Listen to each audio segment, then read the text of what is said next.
morning. It's Kathy Lang speaking here, and I will introduce myself, and Doreen will introduce herself shortly. Welcome to our webinar on collaboration, partnerships, and mergers. The webinar will be 90 minutes total, including questions and interaction throughout. We'll try to get to your questions as they come up. People are encouraged to use the chat function if you feel like reacting to this material. We'll also make time to pause and comment on chats if we can, and we'll ask you questions occasionally that you can respond to using the chat function. Please note that you will not be identified with your comments, so you can chat freely and anonymously. We have a lot to cover in this webinar, but we'll try to leave some time for questions and review of resources and tools at the end. If we can't answer a question within the time frame of the webinar, we'll include it in our follow-up Community of Practice Q&A, question and answers, on August 29th from 10:30 to 11:30. So remember to check back and sign in with us then. The material in this webinar is designed to be introductory and may not seem new to some people. Feel free to ask questions about higher level topics. We'll also refer to resources throughout the webinar that deal with some concepts in greater depth. I'll now pass the microphone to Doreen.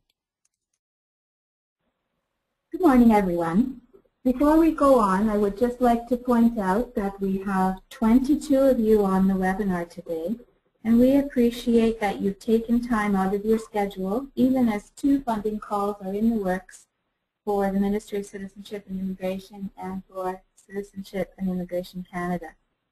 We want to acknowledge your efforts, as we know for many of you these programs represent a significant part of your funding portfolios. Hence the need to think about diversification as well as collaboration. Thanks, Doreen. While we introduce ourselves further, we'll ask Petra to put up the first poll.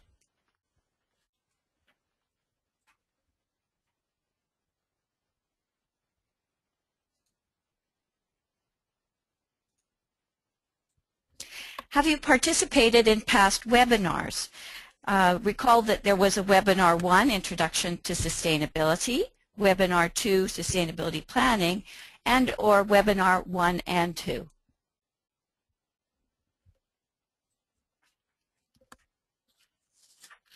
While you're doing that, I'll just introduce myself briefly. Again, my name is Kathy Lang, and I've worked in management and consulting with cooperative and nonprofit organizations for over 25 years. I partner with national, provincial, and community-based organizations, and my focus is on collaboration, evaluation and learning, innovation and program design, and community-based economic development. I'll be referring to one of the papers I've co-authored on collaboration for the Trillium Foundation and other new work on collaboration tools later in the webinar. I'll pass the microphone over to Doreen to introduce herself. Good morning again. My company name is Full Circle Consulting, Inc. For almost 15 years under the company, I worked almost exclusively for the nonprofit and public sector. Contracts have been in training and resource development, board development, organizational development, and program evaluation. I've also done a lot of writing of funding proposals and grant applications, curricula, program descriptions, and toolkits. Over the last several years, clients have included settlement agencies, employment services for newcomers, and umbrella organizations related to settlement and employment. A few years ago, I was involved in a feasibility study and implementation recommendations for a merger between 2 nonprofit organizations that offered complementary services to the same client group. And if I have a chance throughout the webinar, I'll make a few referrals to my experiences with that project.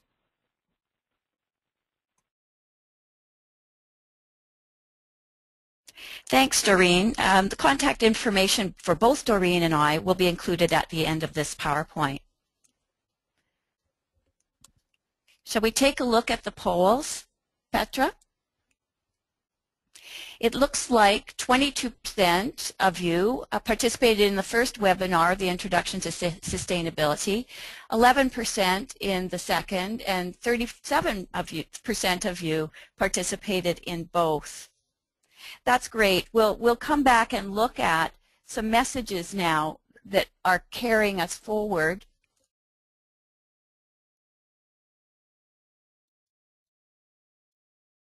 From those previous webinars. The first is capacity for collaboration does contribute to sustainability. The second is that sources of funding are only one aspect of diversity within an organization. The third, funding diversification can be accomplished, and we've said in part through collaboration. And the focus on mission for sustainability and collaboration must be strong.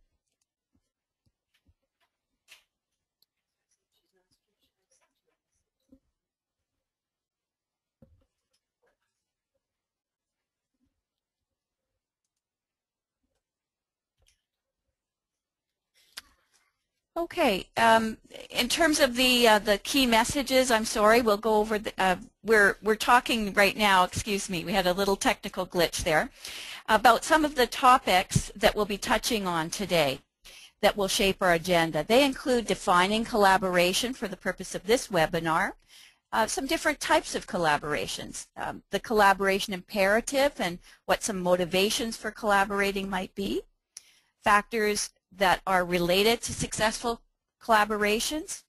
We'll look at power and risk management and collaborative governance and leadership briefly. And finally, we'll take a look at mergers and collaborations.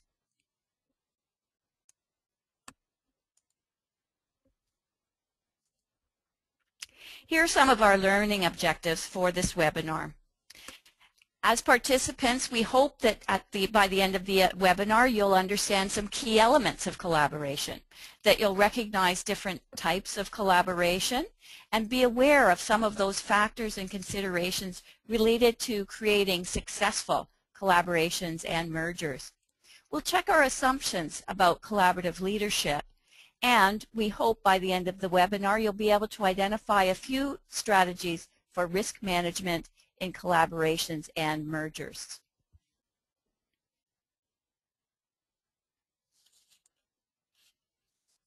Before I go on, I'd like to refer to the work of two of my colleagues and our collaboration research that's formed the basis for much of this webinar.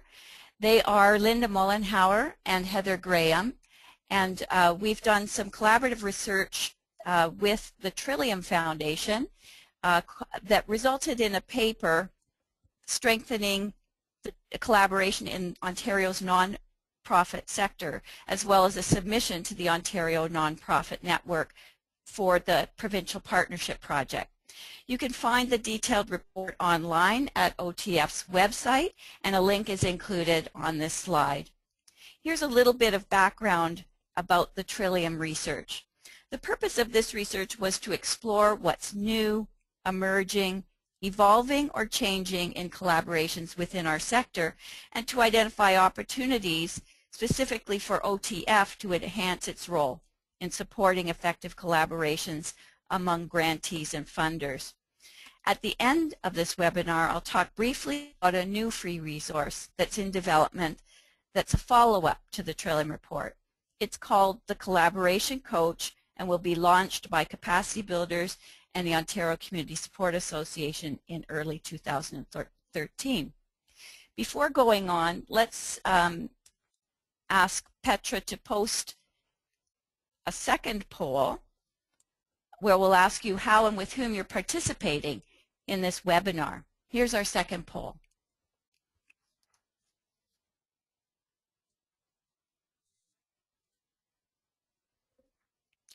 We're asking if you're participating in this webinar on your own, with one or two work colleagues, with a group or team of your colleagues, or others. And if it's others, please let us know in the chat area.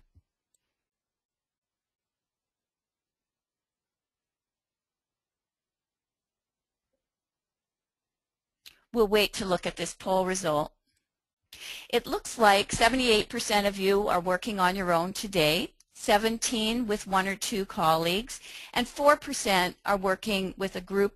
That's going up a bit. 21% of you are with one or two colleagues, and about 4% with a group or team of colleagues.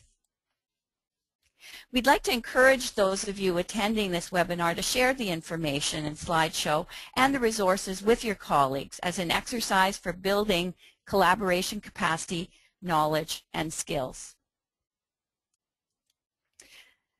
It's important to define what we mean by collaboration in this webinar before going any further. For the purpose of today, we'll use the following definition. Collaboration is when two or more different partners, they can be individuals, organizations, networks, come together from various sectors, groups, and/or neighborhoods to work together towards common goals. In effect, collaborations are about people and organizations building, nurturing, and maintaining mutually beneficial relationships in order to achieve common goals. We all know that there are many, many different terms being used to refer to collaborations in our sector. If any of you would like to put some of words up that you use or you've seen used to refer to collaboration in the chat area, please go ahead and do so. We'll wait a minute.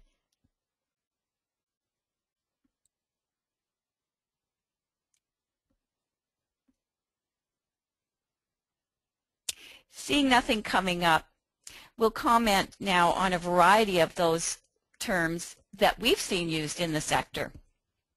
Partnerships, strategic alliances, networks and consortiums, co-ops, shared services, common roof and associations, consolidations, amalgamations, coalitions. There are so many. And I'm going to pass the microphone over to Doreen to talk about a story she has about the term partnership and collaboration.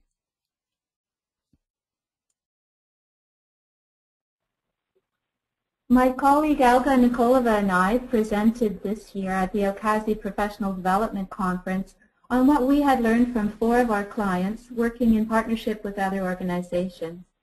In preparation, I looked at the website of several agencies and a few foundations to get a sense of how they defined and presented partnerships.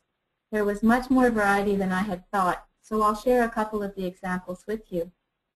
Some organizations provide an overall statement about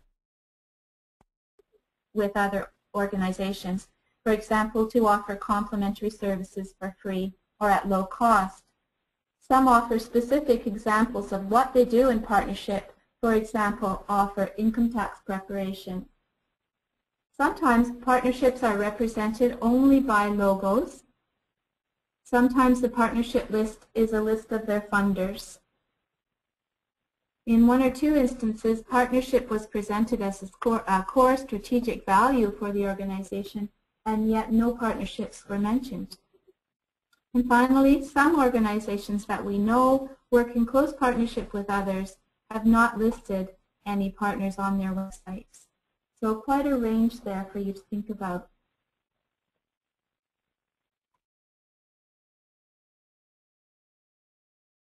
We often use the term partners to refer to supporters, allies, or even funders. Sometimes these partnerships do evolve into authentic collaborations, but often they're partnerships in name only. And why is this? Because they fall short on some key elements of collaboration. The key elements then of the definition of collaboration we're using today are the intention to work towards common goals and a focus on building, nurturing, and maintaining mutually beneficial relationships that support the achievement of those goals. Looking up at the chat area, we see that there's one other word someone's posted for collaborations or partnerships, and that's hub.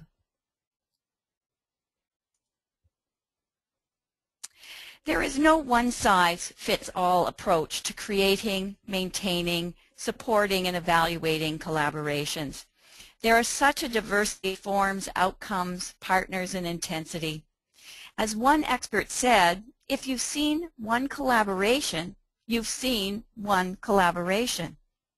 We can, however, think about collaborations on a continuum of relationships, from simple through complicated to complex. Some folks refer to the 3 levels of collaboration a little differently. They call it the 3 C's, referring to cooperation, coordination, and collaboration, with formal collaboration being the most complex or involved. The 3 C's typology was developed by a number of researchers and is further explored in a paper called Collaboration, What Makes It Work, or a book, Collaboration, What Makes It Work, published by the Wilder Foundation. This resource will be noted on the resource list. Still others place collaboration on a continuum from competition to integration. I found this helpful in seeing how our organizations interact in different ways within our sector and how loose or tight our sectors might be depending on the degree of competition or turf wars versus trust. We'll talk about the importance of trust in a moment. I borrowed this slide from a presentation by Mark Cabage entitled The Ecology for Interagency Collaboration. This was for a presentation for the Alberta Association of Services for Children and Families, and it was presented in Edmonton earlier this year. I'll refer to this again a little later with a URL for you to connect to. You can see on this slide that we move all the way from competing for clients to fully integrating in program planning, and later we will refer to a merger as one ultimate way of integrating the work that we do with other organizations. We've heard that a picture is worth 1,000 words. Here are some graphics that help illustrate some of the differences in the degree of collaboration along a continuum. In the first picture, you see children cooperating. They're playing together. They can leave at any time without disrupting the play, and they can participate with minimal commitment. Cooperation is time limited. It's shorter term, without clearly defined mission or planning efforts. It uses resources, little risk, and an example here might even be our Orgwise community of practice through Okazi, where we share information and learning. In the next picture, the rowers have to coordinate their efforts to efficiently reach their goals. Roles are more differentiated, and each participant has to bring a different kind of resource to making it work, and can still choose to row according to their energy levels. There's a greater risk if someone does not pull their weight, however, or if the wrong direction is taken, than if they were simply horsing around. Coordination is more formal. It's a coordinated effort requiring planning and division of roles and open communication. Authority still rests with the individual. An example in this sector might be where organizations serving immigrant seniors come together to create joint programming for caregivers or do joint intake and assessment for distributed ESL programming. In the final picture, the group holds a much greater responsibility. There the world is on their shoulders as they climb towards their goal. As they collaborate, each partner must make a significant contribution if they want to reach their goal, and they are mutually accountable. They take on efforts that cannot possibly be achieved alone. The risks are high and the consequences great if the team doesn't trust each other or work together. Formal collaboration, therefore, is a bit more durable but much higher risk. Often new structures and missions are created out of separate entities. It requires higher commitment of resources and higher levels. Examples of this are comprehensive community initiatives, or CCIs, for poverty reduction or newcomer integration and inclusion. One thing you may be familiar with, of course, is the local immigrant partnerships, and they can be viewed along this continuum as simple, complicated, or complex collaborations, depending on their ultimate goals. Some do information sharing and resource inventories, others joint planning and coordination of service delivery and partner projects, and still others take up advocacy and broader system change. Some of the most typical areas for nonprofit collaboration are administration, service delivery, and communication along a continuum from joint PR to advocacy.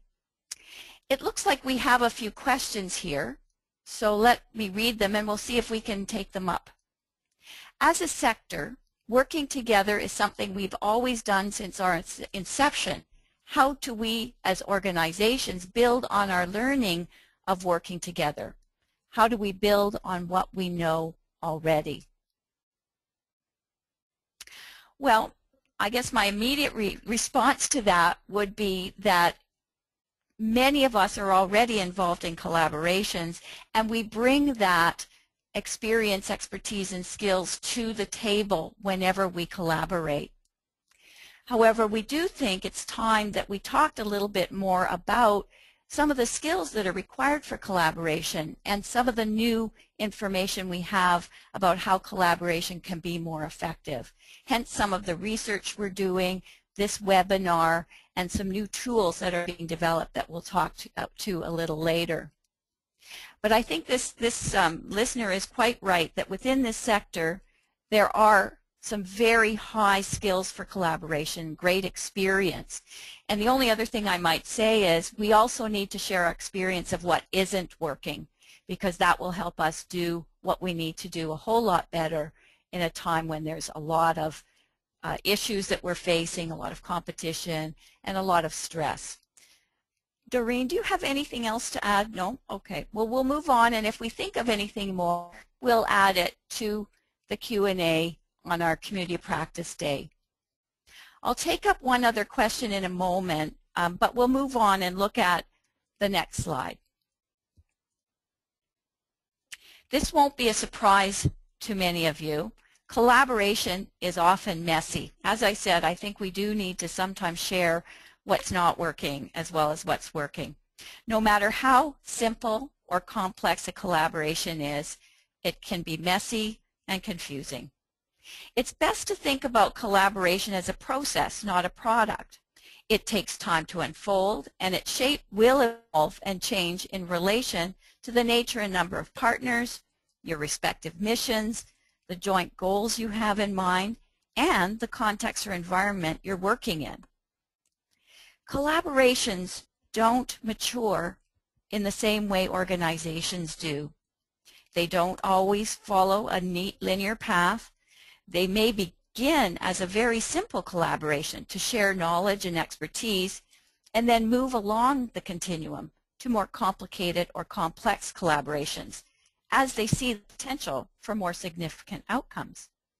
There may be unintended outcomes that spawn different kinds of collaboration.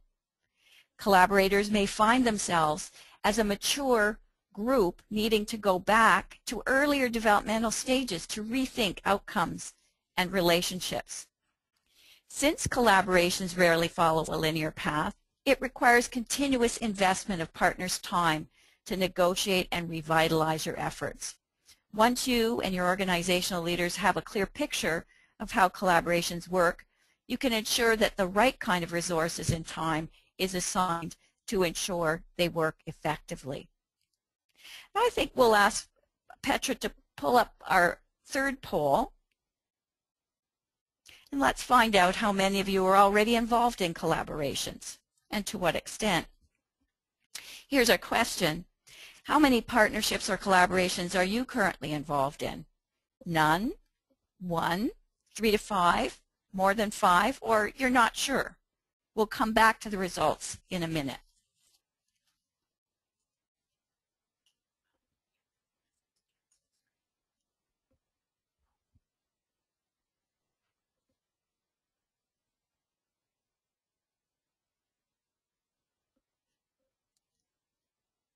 While we're waiting, we'll look at one of the other questions that came up.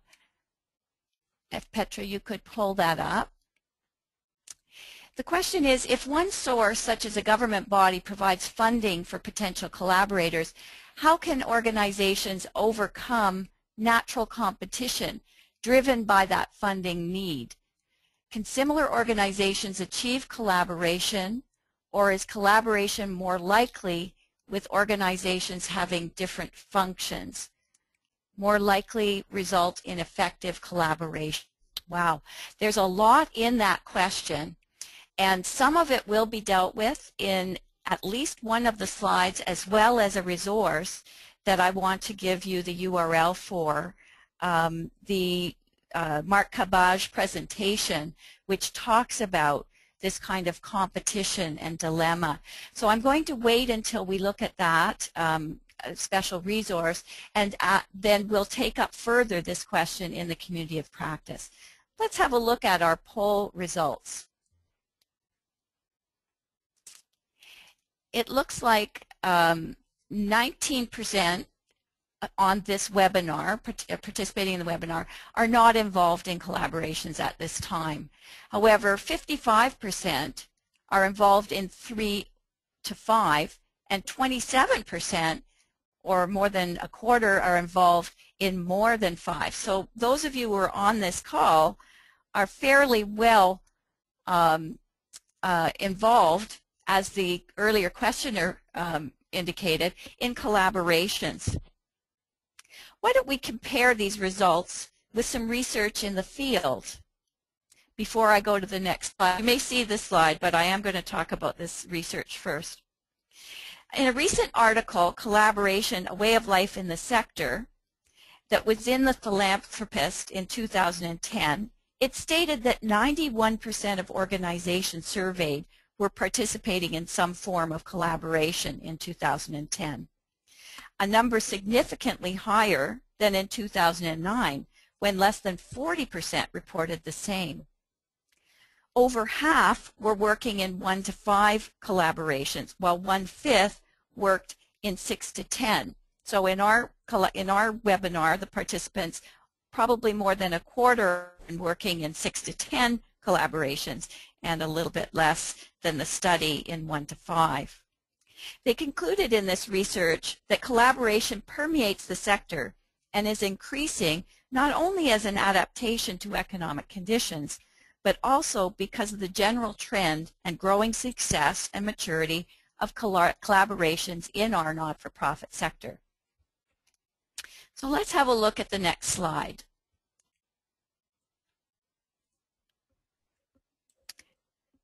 We're all aware that there are big shifts in the nonprofit sector environment today due to a number of factors: declining funds and donations, more competition, increasing pressure from funders to integrate and leverage shared resources and impacts.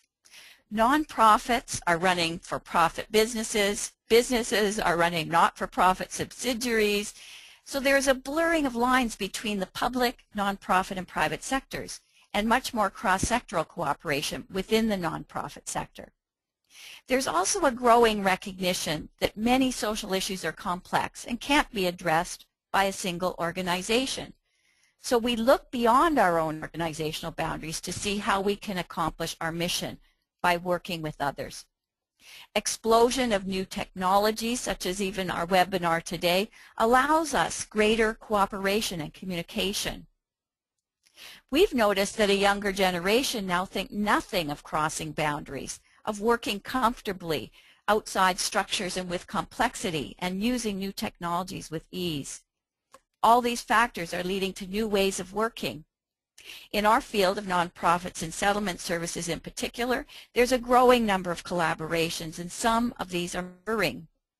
We found that leaders like you in the nonprofit sector need a better understanding of how and why to work outside of silos, while some of you have developed substantial cooperative leadership skills and capacities that you either may be taken for granted or may be being called upon again and again.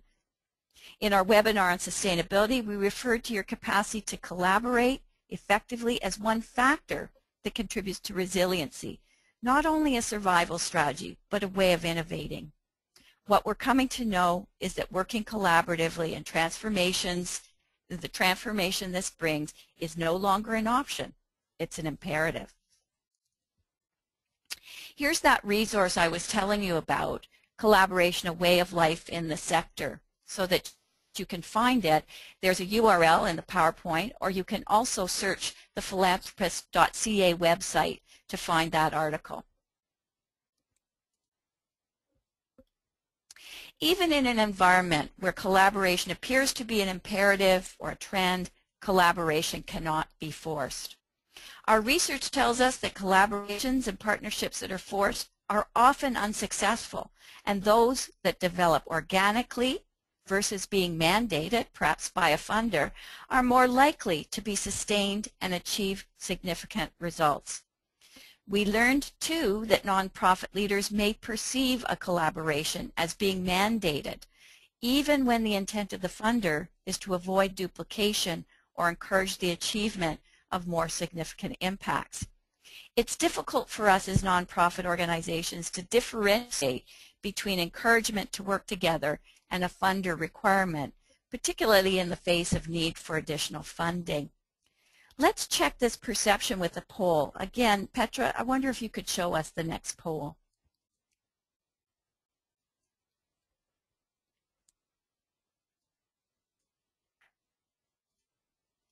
Have you felt compelled to collaborate by a key funder?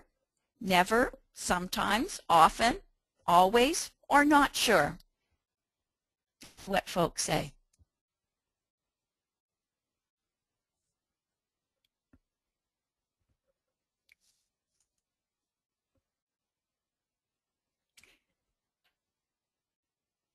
We'll come back to that result in one moment. People are still answering. Oh,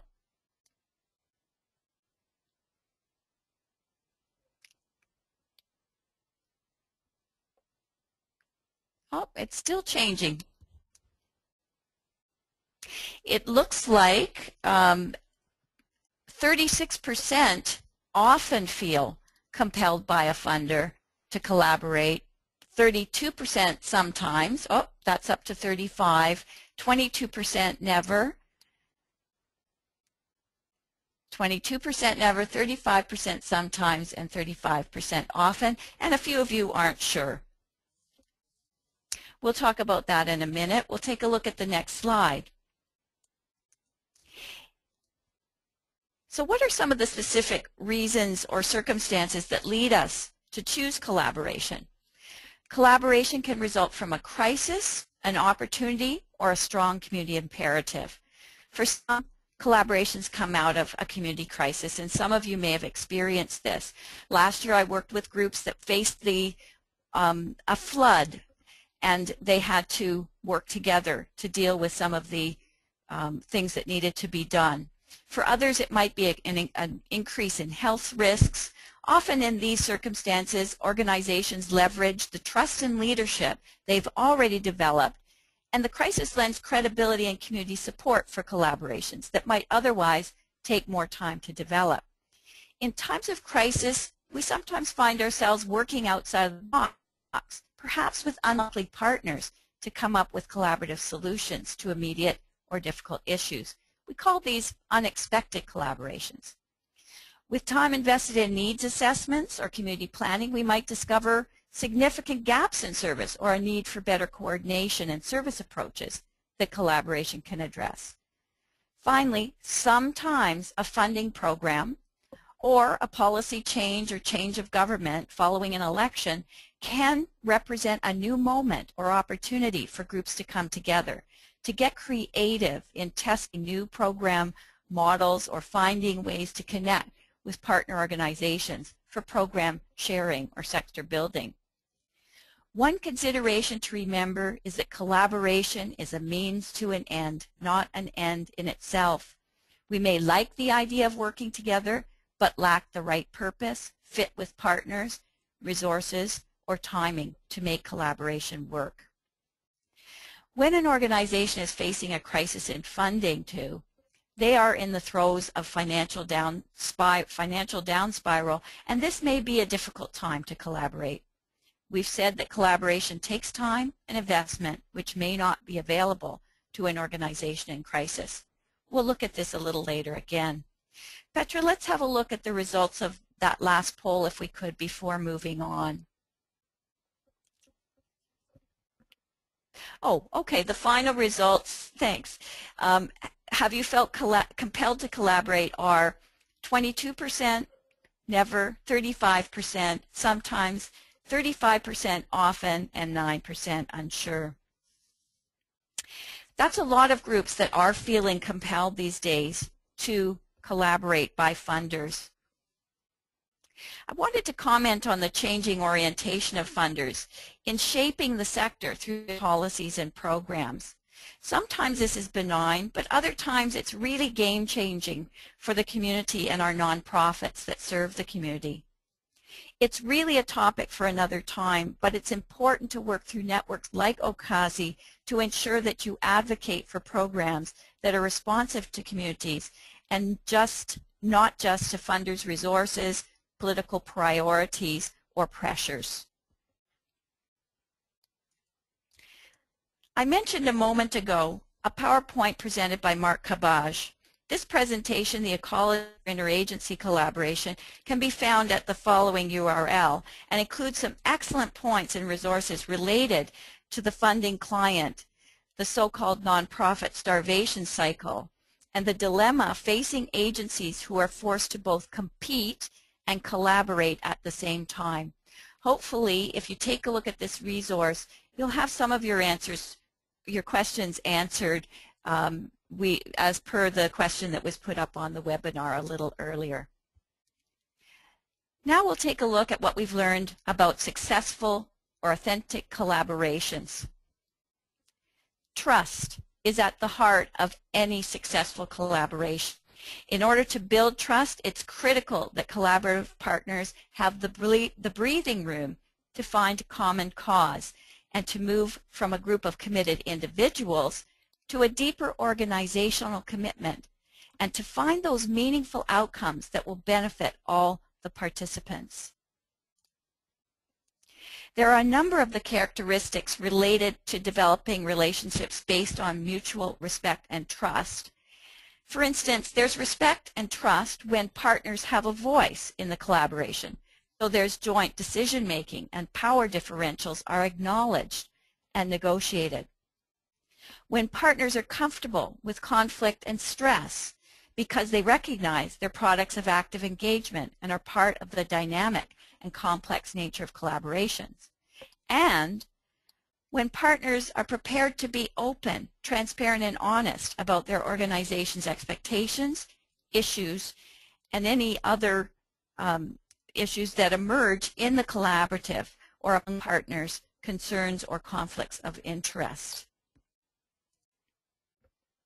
An article I've included in the resource list is written for the HR Council for the Nonprofit Sector by Nancy Gale. She's an ED of a child development center who co-founded a nonprofit cooperative with other nonprofits based on a collaboration. Here's one of her comments on trust. We've learned to be more candid with each other and to have the difficult conversations that deal with apologies, remorse, self-castigation, requests for forgiveness, and offers of restitution. Trust will continue to be the key ingredient that makes it possible for one agency to contribute to the value and richness of the co-op, while the co-op enhances the individual strength and value of member organizations. There are also some key characteristics that speak to the importance of negotiating collective contributions, benefits, and strengths. These include the following. Partners are empowered by their organization to come to consensus, so decisions and solutions are focused on the best interest of the collective. All must have something to contribute to collaboration, including time, knowledge, expertise, and funds, although partners may bring resources to the table. Each partner stands to gain in a significant way from the collaboration, both in terms of their own organization and the collective, and partners recognize each other's strengths and assets, but also openly acknowledge and work to strengthen areas requiring improvement. Finally, there are a number of characteristics of effective collaborations that are about reaching agreement among partners on shared outcomes, risks, responsibilities, and successes. These include that partners have agreed on a shared mission, values, goals, and measurable outcomes, that everyone is prepared to share in the risks, liabilities, and responsibilities, that partners share credit for outcomes and successes based on the parameters that are determined by partners collectively. And partners recognize that the structure and processes will need to continue to be adapted and evolve to address new circumstances. This is a lot to take in this one webinar, but I'm sure you get the vision. These are ideal characteristics of open, honest, and effective or authentic collaboration. However, we all know that sometimes things don't work out quite that way. In almost every collaborative initiative, there are partners that have more influence, capacity, resources, or commitment. If these power dynamics aren't acknowledged, they're likely to become the elephant in the room and can have negative and long-term consequences, ultimately impacting the success of the collaboration. Can anyone find the elephant in this room? Many partners come to the table wearing multiple hats. Some of these are as individuals with their own personal vision and passions for the work that they've chosen, representatives of a particular agency, organization, or neighborhood, persons in particular positions within an organization and different levels of authority, funders, partners at the collaborative table, and even capacity builders or sector builders and community developers. Before we go on, I'd like to ask Petra to put up poll number 5.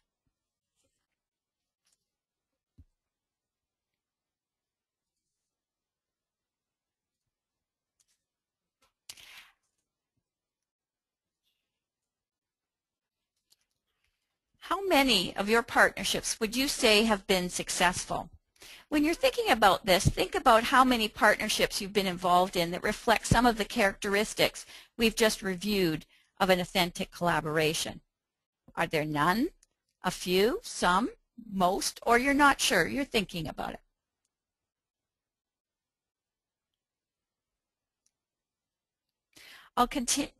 Can I continue with the slide? That's fine. I'll continue with the slide without the picture up, and then we'll come back to the poll. All of the different roles that we play or hats that we wear at a collaborative table means layers of accountabilities. Our most difficult and challenging collaboration experiences result from not only not acknowledging the power dynamics, but also not recognizing the different interests, as well as not capitalizing on the resources that all partners bring to the table. Again, we need to name that there is much competition for resources in our sector, and collaborations can be used by some as a way of masking this, with a few established agencies getting the lion's share of resources as partners, while other smaller or emerging partners may receive only a little. However, it's important to point out that effective or authentic collaboration between organizations of different sizes can increase everyone's access to resources and can, in fact, increase the impact of small and large organizations alike. Let's look at the poll results and see how effective the collaborative ventures we've been involved in are. It looks like none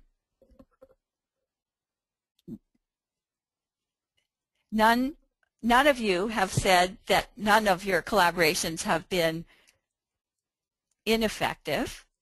It looks like 27% have said that under 30% are effective.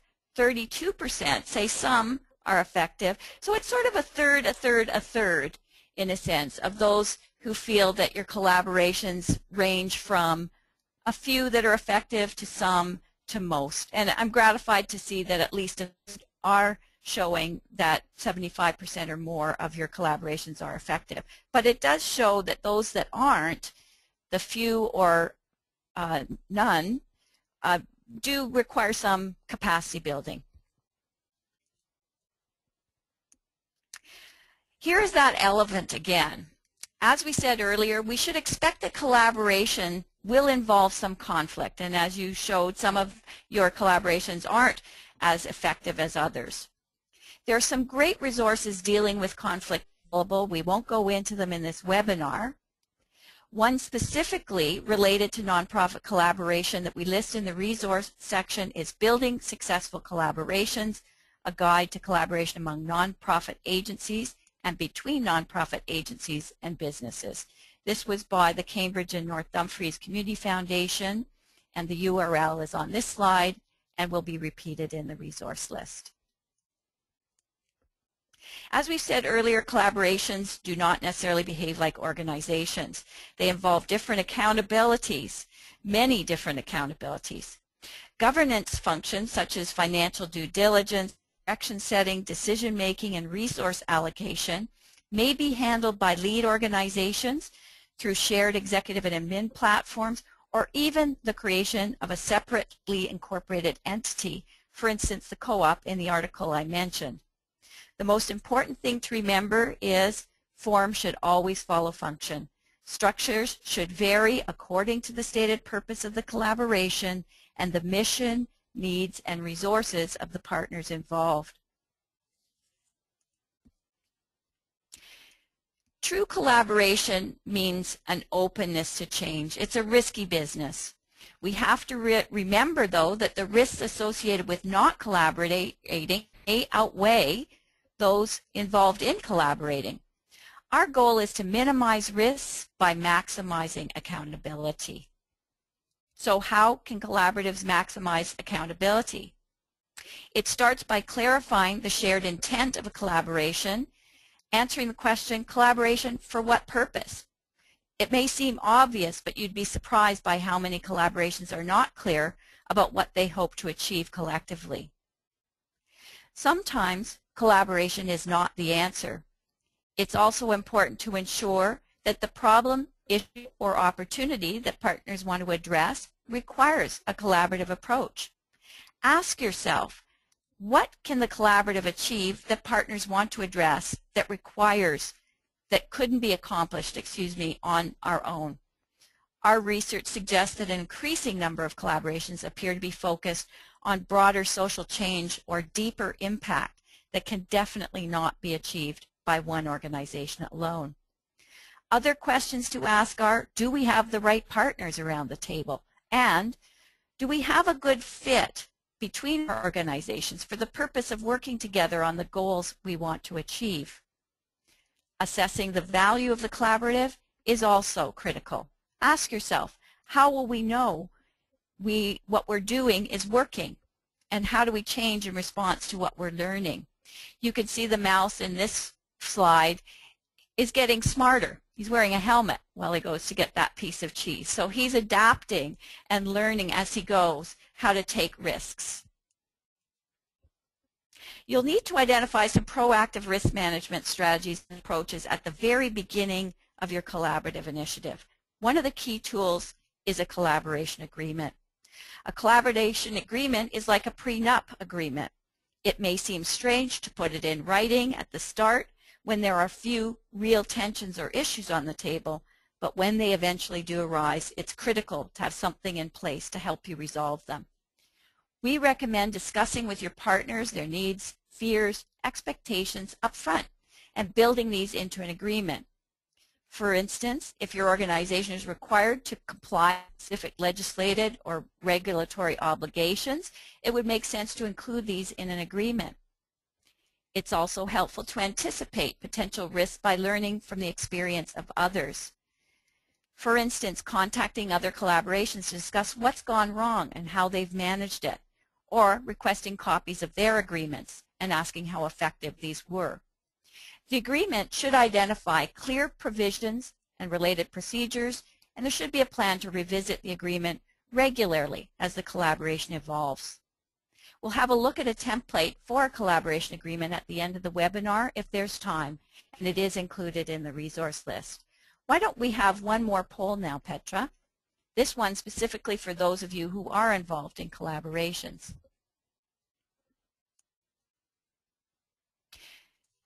Do you use collaboration agreements? Yes, all of the time. No, not ever or not yet. Sometimes, or you're not sure.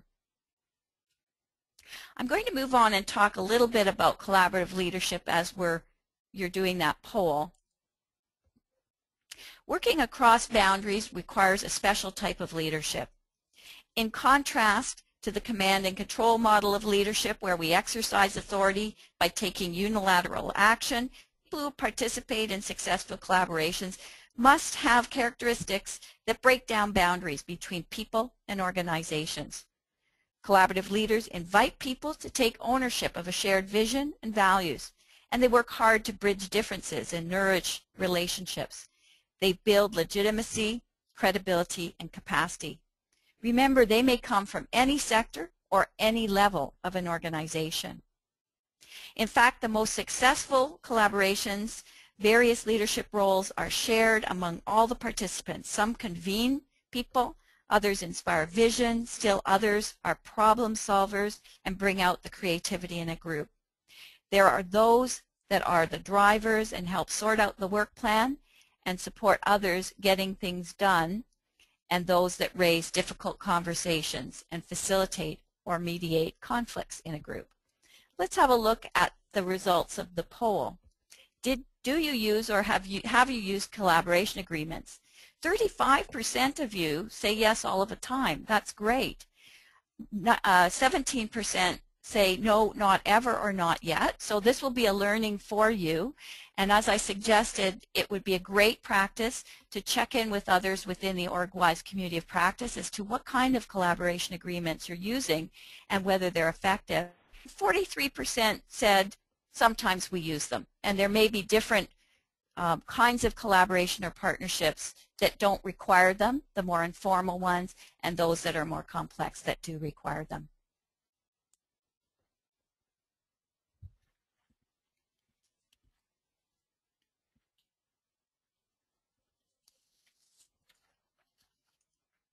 Here's a slide that shows some of the key leadership roles played in a regional collaboration. Some of you may be involved in regional collaborations. Based on the particular needs as a partnership evolves, they include pioneer, sponsor, catalyst, thought leader, steward, networker, and mediator, facilitator. You can see how the roles vary at different times and how these might be played by different people around the collaborative table. Perhaps you're a pioneer who've convened people to talk about an upcoming collaboration.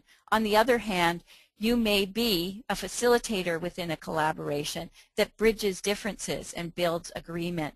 So there are many different opportunities for partners within collaborations to play different roles at different times. There's a Leadership Development National Excellence Collaborative in the U.S. that's outlined a number of practices of effective collaborative leaders. They've broken this down into specific behaviors and inventoried them. The practices are listed here: assessing the environment, creating clarity, building trust, sharing power, developing people, and self-reflection. We'll look at that as a resource later on if we have time. These come from the Collaborative Leadership website, and they are a product of Turning Point, a project in the U.S. whose mission was to transform and strengthen the public health system by making more community-based and collaborative. Depending on the time, we'll look at the assessment tools, but we have added them to homework as well. I'm now going to pass the microphone over to Doreen to talk to us about mergers in the sector.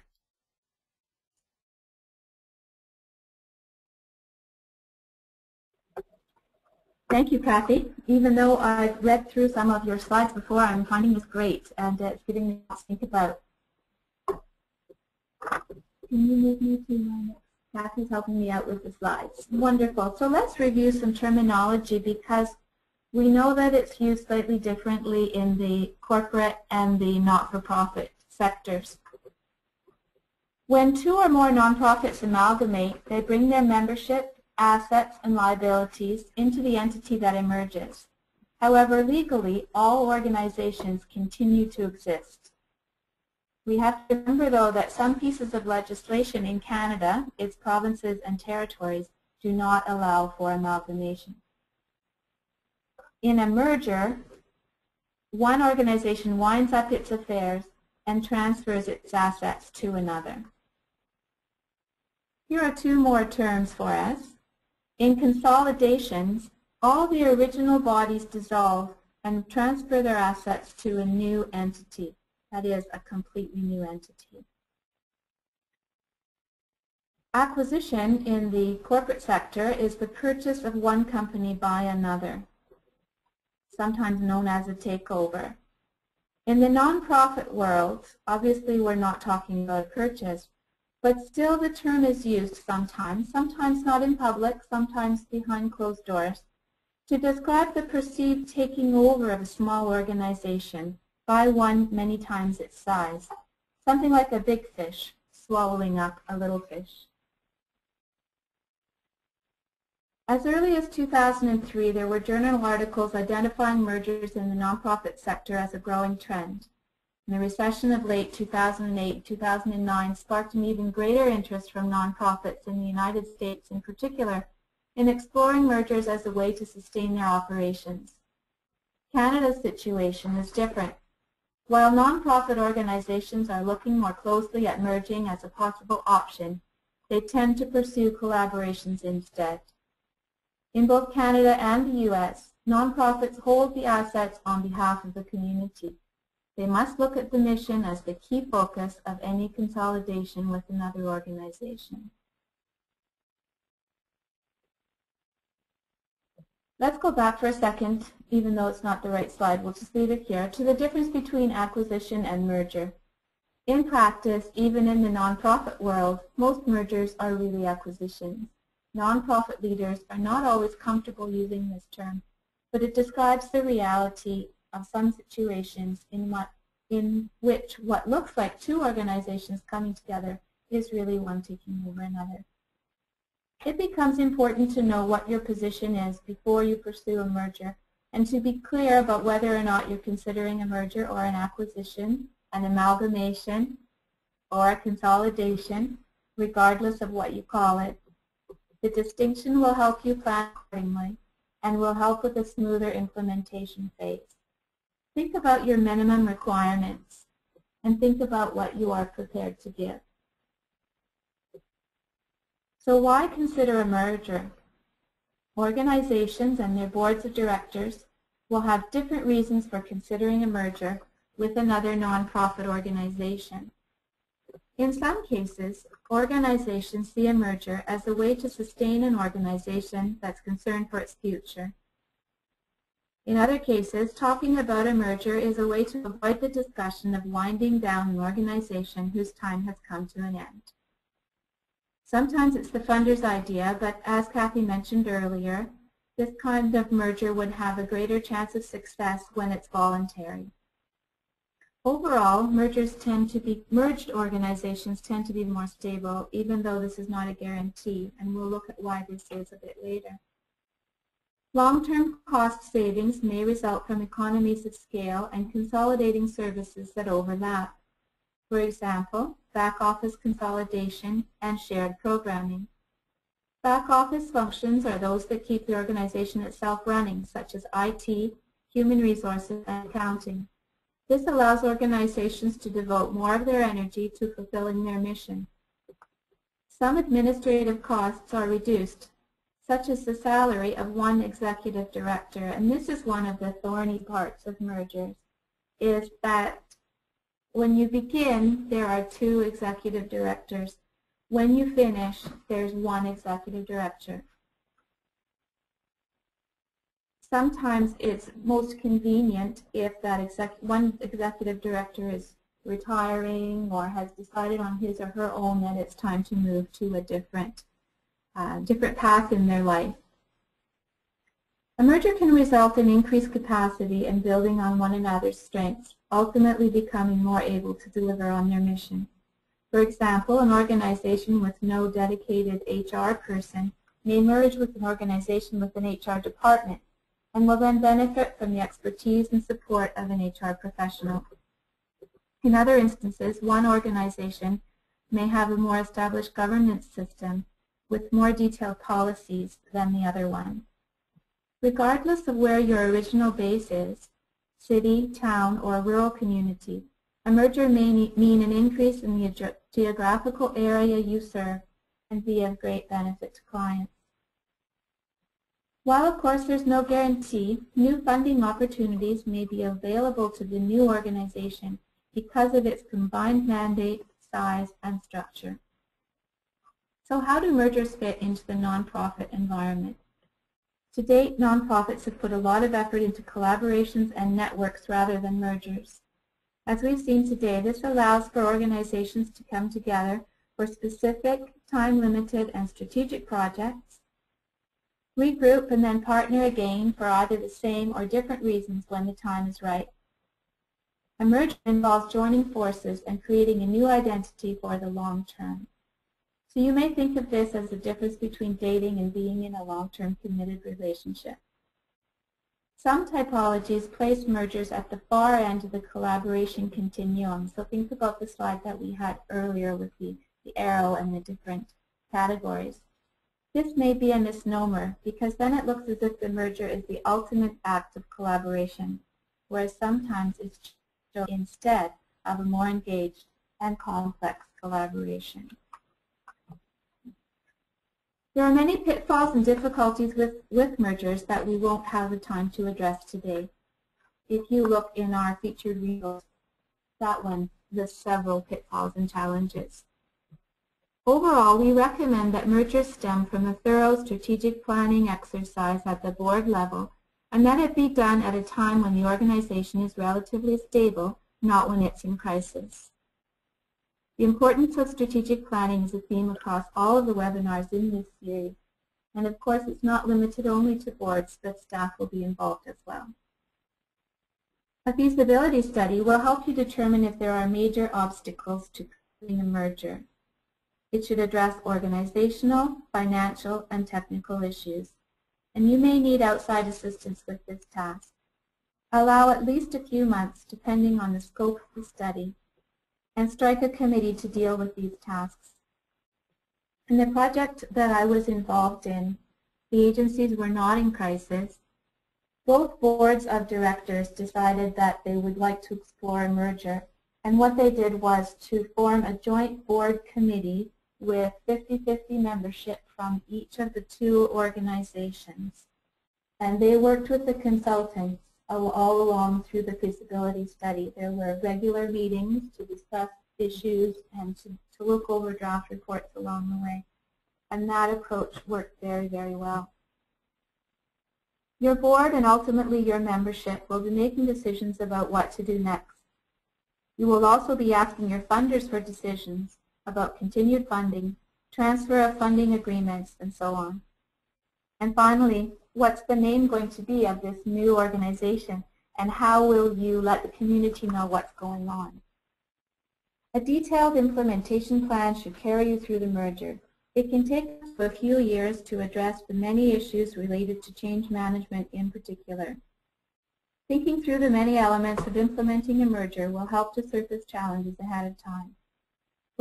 And we've already talked about the challenge of having one executive director. In my own experience, one of the largest challenges is addressing the cultural differences between organizations. So while their mandates may be similar, the way they operate, the look and feel of that family of people working together can be really different. And you know what it can be like to try to join two families. It can be a challenge, but one that is certainly overcome. Costs, merger-related expenses may include a new IT system, for sure legal advice, incorporation costs, possibly severance packages for staff who are made redundant, external expertise for specific tasks such as a feasibility study, facilitation, transition planning, and creating a new vision for the new entity. So our list of elements is certainly not comprehensive. This is a big undertaking.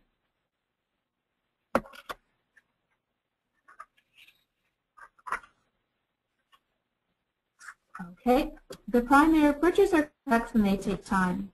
In the corporate sector, the failure rates for mergers are high. I couldn't find, certainly, any standardized reporting on how many organizations that enter merger negotiations end up merged, but we know that success stories do exist. Focusing on the mission will help organizations determine who a successful potential partner might be and will keep them from merging with other less strategic partners and for other less strategic reasons. It's more effective in the long term than merging because of financial worries. A merger is an investment of time and energy. Be patient and allow a year or two to move through all the steps. If you're considering a merger with an organization and feel that it's at risk of folding, you may want to act quickly, but may not realize the return on your investment for a few years. Don't forget to think through as many operational challenges as you can come up with and be ready for unexpected ones as they arise. What happens after the negotiation stage is hard work. Pay specific attention to the organizational culture, as we mentioned earlier, and how you will build one that incorporates the strengths of each. Be prepared to identify and discuss assumptions you have about how and why you do things as an organization. And a little luck is always helpful. This is a featured resource that you may find useful. I'll leave it at that. And I believe we'll just go a little bit further. I'm handing it back over to Kathy.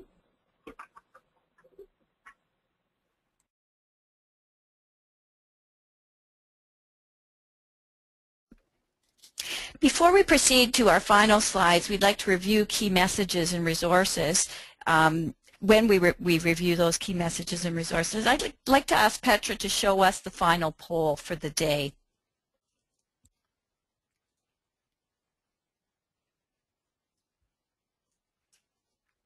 After sitting through the webinar today, how would you rate your organization's collaboration capacity? Think about the knowledge, experience, expertise. Is your board on side? Do you have good staff leadership, credibility as a collaborator in the community and in the sector? Do you need more capacity building? Have you been fairly successful? Are you a leader in the field? Or are you still not sure and you're thinking about it? Let's take a moment to let these come in while we go over some of the key messages that we're looking at today. Here are a few of them. Collaborations come in many different sizes and shapes. No one size fits all. Effective collaborations require time and attention to relationship building, and that goes for mergers, of course, as well. The forms your collaborations take should always follow the purpose and mandate and needs of the partners. Risks can be managed by having a thorough discussion with your partner and documenting your vision, goals, values, needs, resources, contributions, and expectations in a collaboration agreement. In collaborative leadership, leadership is shared, and different roles may be called out in you and your partners at different stages of your collaboration. Finally, we're working in a time when collaboration is not only important for resiliency, but it's also an imperative given the changing nature of the nonprofit sector environment. Let's propose a change to the popular proverb, "If you can't beat them, join them." In a climate where our organizations are all too easily positioned to be adversarial, you may find new energy, purpose, and innovation in joining forces. If you can beat them, consider joining them. Let's have a look at the results of our poll now. It looks like 55% of you are saying that you've been fairly successful in your collaborations, and kudos to you. That's fantastic. And many of you have been using collaboration agreements, which is a great tool to make sure that happens because it requires having very thorough discussions with your partners. There's another 27% of us on this webinar that need more capacity building. Your feeling is that you're not particularly great at collaborating, and often that's not your fault alone. It's a matter of groups of people coming together who may not have the skills or the capacity or the right intentions in collaborating. So that's an area where we can see that there's some need in the sector for more capacity building. We'll talk a little bit about one resource that might be helpful for you coming up, some webinars. As well, we encourage you to review the results of this webinar with your colleagues after this particular event, and possibly talk about some of the issues that you're having that make your collaborations less than effective. Some of you are exemplary. About 10% feel that you're leaders in the field. And the importance of knowing this is that you will be leaders who will help others learn to collaborate as you step into a room and talk about how you might be able to work together. That's a burden, but it's also a great opportunity, a learning opportunity, because as I've always said in all of the work that I do, when we start collaborating, we're in a learning environment. We learn as we go from our colleagues, we're mentored, we even learn from our mistakes. So I very much encourage those of you who see yourselves as leaders in the field to share with others what has been successful and what has been not so successful, so that we don't recreate the wheel, and that we really do pick up and learn from your experience to do better in the work that we do collaboratively.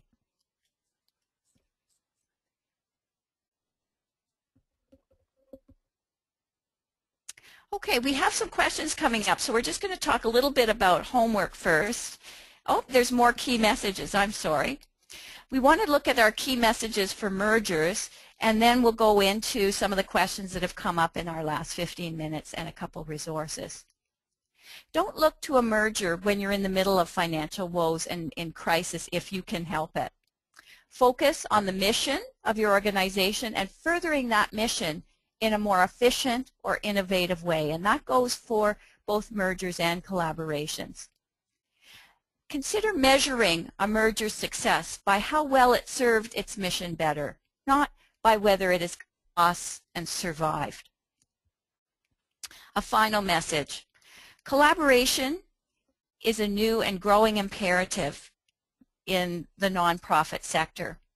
In this climate of competition, as I've said, try to think outside of that box if you can. We'll have greater innovation and greater satisfaction in the work that we do if we join together in new ways to reach our goals.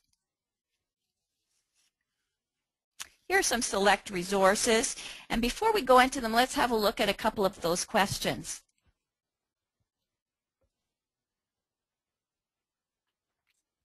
How important is it for organizations to place a dollar value to your contribution in a collaborative partnership, such as staff time, planning, etc.?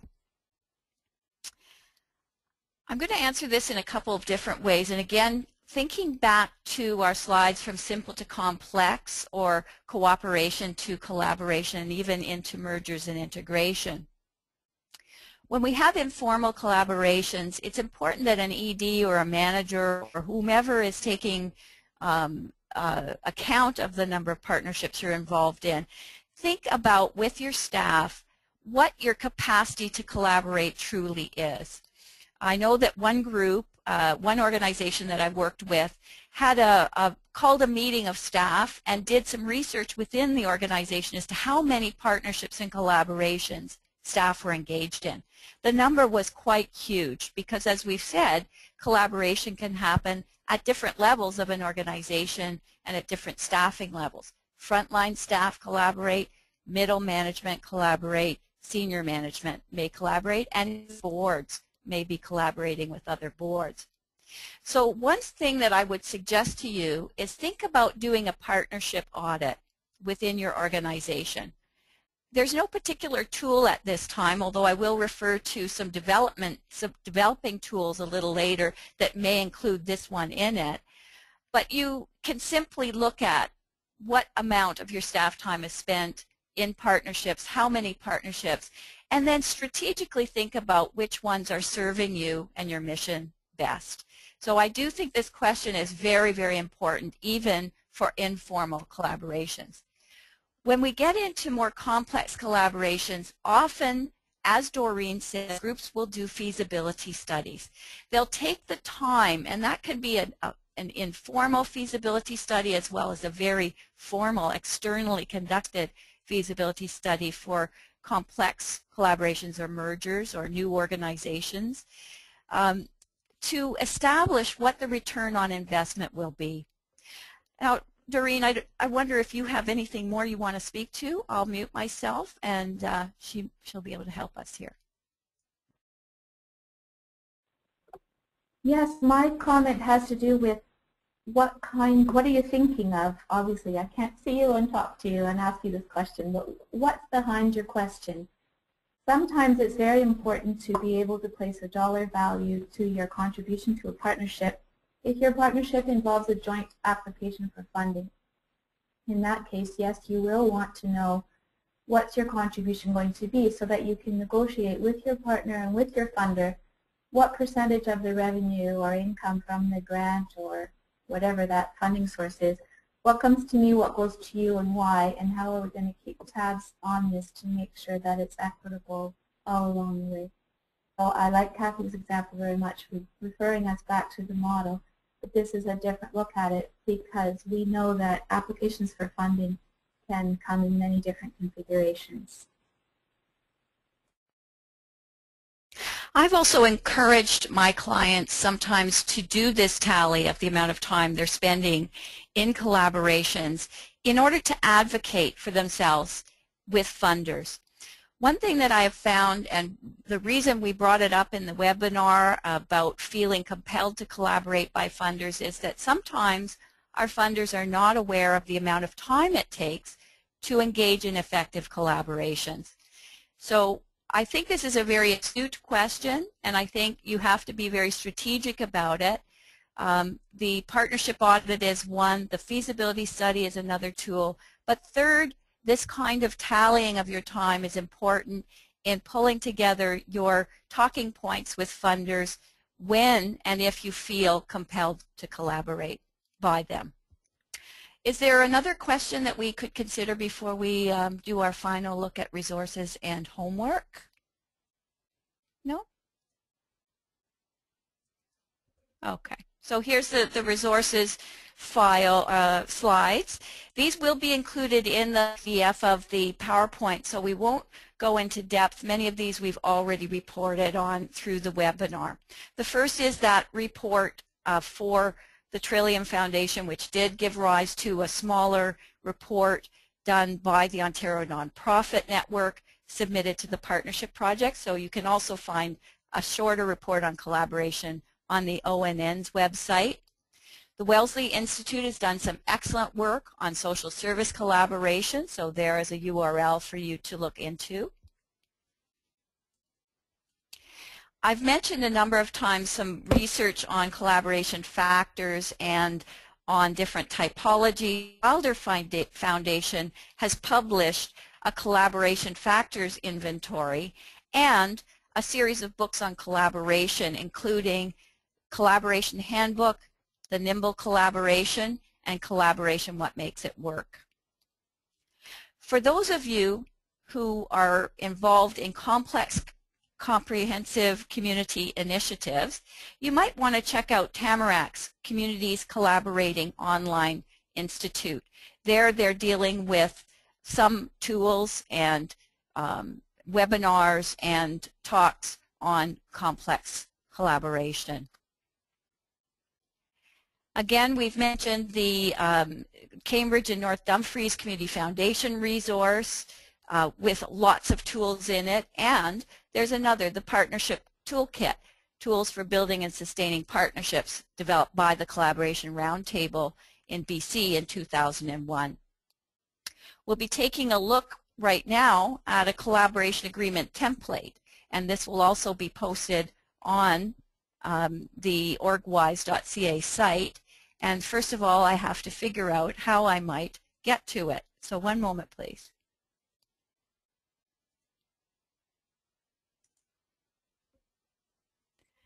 I believe you can see this here now, and I'd like you to just look at some of the areas that are included in a collaboration agreement. First of all, we look at our shared offering. We also must consider the contribution of each partner. And here's where we talk about the mission, values, the individual visions of each partner, and how this relates to the collaboration. An extremely important part of a collaboration agreement is outlining the roles and responsibilities of each partner. And those partners may be very different and may involve different levels of each organization that's participating. In management and governance, we want to look at how we'll uphold the shared values of the project, how we ensure accountability and communication, how we make decisions and notify each other of issues and concerns, and how we ensure that all levels of our respective organizations are informed of the changes and progress of our collaboration. We also want to look at the roles of the work group or steering group or any other structures that are created for the collaboration, and include some terms of reference either within the body of the collaboration agreement or in schedules that follow. You'll need some discussion on confidentiality, particularly if it's a complex or integrated collaboration where you're dealing with client files and data.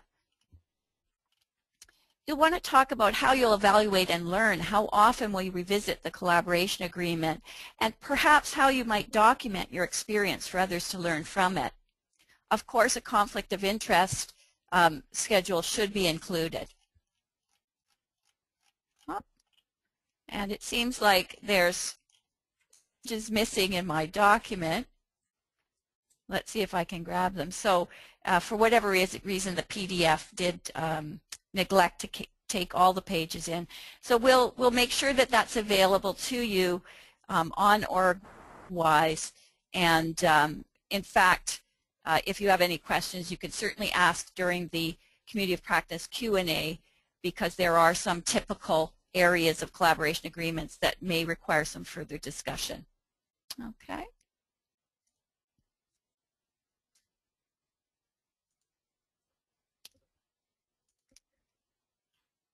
I'm just going to try to pull up the PowerPoint. However, I'm looking to from current slide. Okay. Finally, we've got a couple resources on mergers and amalgamations that were referred to by Doreen. Excellent resources. The first one is a Canadian resource and has a very thorough discussion of the pros and cons and things to think about. I'm going to pass it to the microphone to Doreen just to comment on that last resource.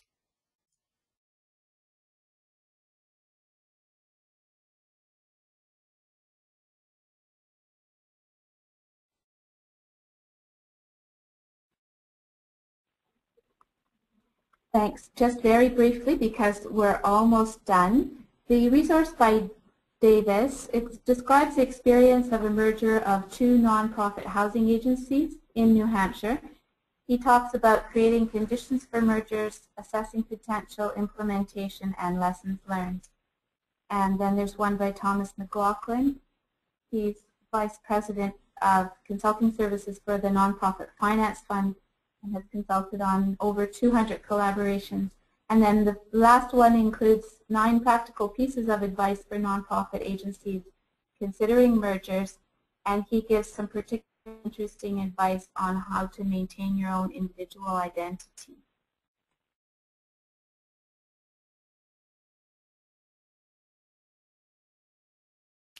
I promised to tell you a little bit about an upcoming resource that's going to be available in early 2013.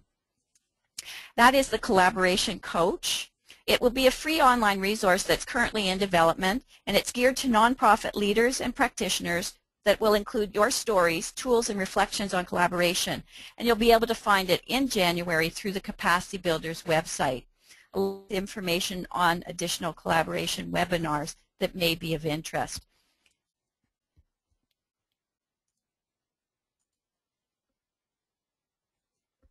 Here's some information on your homework. We recommend that you actually visit the orgwise.ca site to view 2 videos on partnership. We found these very, very effective in communicating from those who've been involved in collaboration in your sector what some of the considerations are. The 2 featuring Kathy Woodbeck and Orlando Ferro and Florides Dandel are excellent. We commented on the short article, the case study of the co-op in BC. The reason I've included this in your homework is simply because it's such an excellent discussion of the kinds of process one goes through for collaboration, but it also mentions an unusual structure that many of us might not have considered, and that's a co-op. We also talked about the self-assessment exercises on the collaborative leadership org website. We won't have time to look at them today. However, they are great for taking the pulse of your own collaborative leadership skills. Here are the dates for the upcoming webinars. September 6th, 2012, we'll look at an introduction of social enterprise. The 19th, we'll look at social enterprise feasibility. And October 4th, we'll do some work on social enterprise planning, and I'll be facilitating those webinars. Don't forget our next community of practice. That is Wednesday, August 29th from 10:30 to 11:30 a.m.